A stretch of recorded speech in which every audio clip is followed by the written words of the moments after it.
पैगाम इंसानियत की ओर से 17वीं तालीमी कॉन्फ्रेंस का आयोजन IIM हाल बरेली में किया गया। तालीमी कॉन्फ्रेंस का आगाज हाफिज अब्दुल कदीर इस्लाही ने कुरान पाक की तिलावत से किया। तालीमी कॉन्फ्रेंस में मुख्य वक्ता Rifah chamber of commerce and industry Karnataka के अध्यक्ष इंजीनियर मुमताज मंसूरी ने छात्रों, छात्राओं व उनके अभिभावकों एवं बरेली के डॉक्टर्स, इंजीनियर्स व सभ्रांत नागरिकों को संबोधित करते हुए कहा कि दुनिया में व्यवसाय के तौर तरीके तेजी से बदल रहे हैं। मुस्लिम कौम को अपने बच्चों की शिक्षा पर विशेष ध्यान देते हुए उनमें बचपन से ही व्यवसाय के शुद्ध गुण पैदा करने होंगे। खास तौर पर हुनर से जुड़े व्यवसाय को टेक्नोलॉजी की सहायता से पूरी दुनिया में फैलाया जा सकता है। इससे ज़्यादा आवाम को रोजगार मिल सकेगा। वही कॉन्फ्रेंस में शाहीन ग्रुप ऑफ इंस्टीट्यूशंस के संस्थापक डॉक्टर अब्दुल कदीर ने गेस्ट ऑफ ऑनर के तौर पर शिरकत करते हुए कॉन्फ्रेंस में उपस्थित छात्रों को संबोधित करते हुए कहा कि बच्चों को अपने सपने साकार करने के लिए कड़ी मेहनत और संघर्ष की आवश्यकता है। उन्होंने नीट यूजी परीक्षा के विवाद से बचते हुए छात्रों को परीक्षा के लिए हर समय तैयार रहने की सलाह दी। कॉन्फ्रेंस में समर इस्लामिक क्लासेस में कामयाब छात्रों, UP board, ICSE board, CBSE board, high school और इंटर के छात्रों एवं नीट यूजी परीक्षा में सफल 100 छात्रों को सम्मानित किया गया। तालीमी कॉन्फ्रेंस का संचालन पैगाम इंसानियत के अध्यक्ष इंजीनियर अहमद अजीज खान एवं डॉक्टर शुजुज़्ज़मा ने किया। तालीमी कॉन्फ्रेंस कार्यक्रम का प्रबंधन एवं व्यवस्था में डॉक्टर शारिक बदूद, सैयद इकराम ने विशेष सहयोग किया। कार्यक्रम में मुख्य रूप से आइटा बरेली के अध्यक्ष इरफान अली, पैगाम इंसानियत के अध्यक्ष अहमद अजीज खान, प्रोफेसर ताहिर बेग, अल मदीना अल मास हॉस्पिटल के डायरेक्टर डॉक्टर मोहम्मद अयूब अंसारी, जुनैद फलाही, इमरान आजमी भाई, मोहम्मद शारिक, जहीर भाई, मोहम्मद अनस, मोहम्मद उसामा, ओमेगा क्लासेस के डायरेक्टर मोहम्मद कलीमुद्दीन, डॉक्टर मोहम्मद खालिक अंसारी आदि उपस्थित रहे। कार्यक्रम के अंत में पत्रकारों से वार्ता करते हुए डॉक्टर अब्दुल कदीर, कार्यक्रम के आयोजक अहमद अजीज खान ने पत्रकारों को बताया। बरेली से मुस्तकीम मंसूरी की रिपोर्ट। सर, सबसे पहले तो ये जानना चाहेंगे, जो हिंदी मीडियम बोर्ड और इंग्लिश मीडियम बोर्ड के बच्चे अपने स्कूलों से 95% 98% मार्क्स लेकर जाते हैं, जब वो कंपटीशन में बैठते हैं तो वहाँ 35 और 40% क्यों आते हैं मार्क्स? देखिए, बोर्ड का अप्रोच और कॉम्पिटिटिव एग्ज़ाम का अप्रोच दोनों अलग होता है।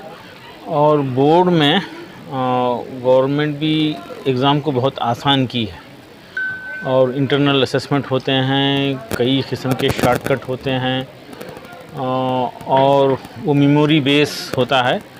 और नॉलेज के डेप्थ की कमी की वजह से जब कंपटीशन की तैयारी करते हैं तो ये बच्चों को तकलीफ़ होती है।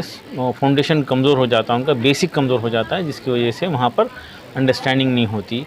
और एक चीज़ जो मैं सख्ती से महसूस किया हूँ, ये नॉर्थ इंडिया में ज़्यादा है, वो ये कि बोर्ड का प्रिपरेशन अलग होता है और नीट का प्रिपरेशन अलग होता है। इसको हम नहीं मानते। दोनों का प्रिपरेशन एक ही होता है, बस आंसर देने का अप्रोच अलग होता है, सिर्फ वही फ़र्क होता है। तो 11th डे 1 से ही प्रिपरेशन मल्टीपल चॉइस की प्रैक्टिस शुरू करना चाहिए। यहाँ पर फाउंडेशन कोर्स या स्कूलिंग के नाम पे 2 साल बच्चे ज़ाय करके अच्छे खासे स्कूल में, जहाँ पे टीचर भी ठीक ठाक हैं या जैसे भी टीचर हैं वो कोशिश कर सकते हैं हमारा डेप्थ उस लेवल पे डेप्थ में जाएं और मल्टीपल चॉइस की प्रैक्टिस करें। बच्चे मेहनत करें, वक्त का पूरा इस्तेमाल करें, रेगुलर अटेंड करें। फिर जो है किसी वजह से स्कोर ना हो 12th के साथ, तो जब ड्रॉप लिया जा सकता है। एक माहौल बना दिया गया है मेंटली कि 10th के बाद 2 साल फाउंडेशन होता है, स्कूलिंग होती है, उसके बाद ड्रॉप करके नीट का प्रिपरेशन करना, ये कॉन्सेप्ट गलत है, जिसके हम खिलाफ हैं। कर्नाटका में ऐसा नहीं होता था। थोड़ा थोड़ा ये रुझान अब वहाँ पर भी आ रहा, लेकिन 11th और 12th के साथ बच्चे सख्त मेहनत करते हैं, नीट की तैयारी करते हैं। ये जो नीट एग्ज़ाम को लेकर जो सुप्रीम कोर्ट के एक आदेश आया है कि काउंसलिंग जो है 6 तारीख से शुरू होगी और 8 तारीख को जो है सुप्रीम कोर्ट से आदेश आएगा, तो इस पर क्या कहना चाहिए? देखिए, सुप्रीम कोर्ट के फैसले का हमको इंतज़ार है। ये सिर्फ 24,000 स्टूडेंट नहीं बल्कि 24,000 ख़ानदानों के लिए एक फ़िक्र का मसला बन गया है। ये बच्चों के साथ नाइंसाफ़ी हुई है, इसमें इम्प्रूवमेंट आना चाहिए। काफ़ी स्टूडेंट्स मायूस हैं, बच्चों के साथ इंसाफ हो। और मैं स्टूडेंट्स को कहता हूँ कि वो पैनिक ना हो। ख़ास तौर पे शाहीन के स्टूडेंट्स को मैं हमारे इंस्टीट्यूशन के स्टूडेंट्स को 4 दिन पहले एक मैसेज दिया कि वो पैनिक होने की ज़रूरत नहीं है। ज़हनी तौर पे किसी भी सिचुएशन के लिए तैयार रहना, हालात जैसे भी हों उसको अडाप्ट करने के लिए तैयार रहना, ये हमारे स्टूडेंट्स को हम नसीहत करें हैं। और साथ ही साथ ये भी बता दिए हैं कि वो मेडिकल कोर्सेज़ में, डिफरेंट मेडिकल कोर्सेज़ में जो टॉपिक हुआ करते हैं, जो नीट में इंक्लूड हैं, तकरीबन 30-40% केमिस्ट्री एंड बायोलॉजी वो MBBS में और दीगर मेडिकल कोर्सेज़ में वो सिलेबस है।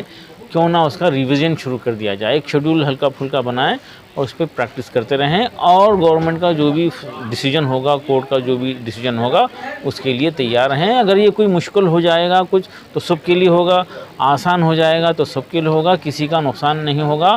मेहनत करने वालों को कभी भी मायूसी नहीं होती। अलबत्ता जो लापरवाही करेंगे, सिर्फ अंदेशों के साथ वेट करते रहेंगे और हालात कुछ भी हो सकता है, नीट भी हो सकता है या सेम मार्क्स के ज़रिए काउंसलिंग जारी रहेगी। दोनों हालात के लिए बच्चे तैयार रहें और अपना प्रिपरेशन हल्का फुल्का शुरू कर दें। जैसे ही ऑर्डर आ जाएगा तो फुल फ्लेज प्रिपरेशन के लिए shaheengroup.org पे हमारी वेबसाइट पे सारी डिटेल्स हैं, शेड्यूलिंग हैं और उसका भी बेनिफिट सारे स्टूडेंट ले सकते हैं।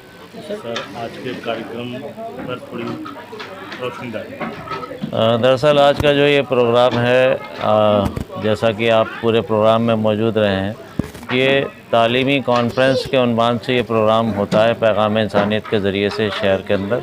और ये 17th तालीमी कॉन्फ्रेंस थी जो आज कंप्लीट हुई है।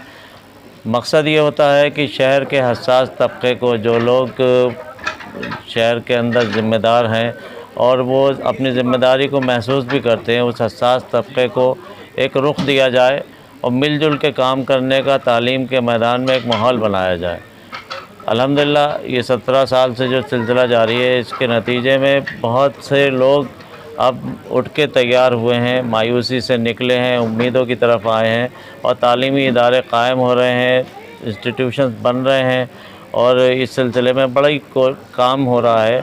और उम्मीद ये की जाती है कि आने वाले 5-10 साल में आप देखेंगे कि एक बड़ी तब्दीली, इनकलाबी तब्दीली शहर के अंदर तालीम को लेके आएगी और इंशाअल्लाह मुसलमान तालीम में एक नुमाया कामयाबी हासिल करते हुए मुल्क के अंदर एक नुमाया हैसियत भी हासिल करेंगे और मुल्क का नाम भी रोशन करेंगे। आज कितने बच्चों को जो है अवार्ड दिया गया है? यहाँ पे जो अवार्ड दिए गए हैं वो बोर्ड एग्ज़ाम्स, IIT और नीट और दीगर और इस तरह के जो नुमाया कामयाबियाँ बच्चों ने हासिल की हैं और जो क्लासेस बच्चों के लिए किए जाते हैं उसका जो कंपटीशन होता है, तो कुल मिला के 100 से ज़ायद इनामात बच्चों को दिए गए हैं आज के इस मौके पे। और हमने खुसूसी तौर से उन स्कूलों के ज़िम्मेदारान को भी आज एजाज़ दिया है जो यहाँ पे बहुत कमज़ोर तबके को तालीम के मैदान में आगे बढ़ाने की कोशिश कर रहे हैं। ख़ास तौर से काबिल ज़िक्र है Islamia Girls Inter College, FR Islamia Inter College, Jawahar Memorial School, Khalil Higher Secondary School, Hafiz Siddiq पंजाबियान school. ये ऐसे इदारे हैं जहाँ पे बहुत कमज़ोर तबके के बच्चे पढ़ते हैं और बड़ी तादाद में पढ़ते हैं। तो उनके जो ज़िम्मेदारान, जो प्रिंसिपल और मैनेजर्स थे, हमने उनको बुलाया ताकि हम उनको आवाम के रूबरू करा सकें। तो ये बहुत ज़रूरी अमल था जो आज किया गया।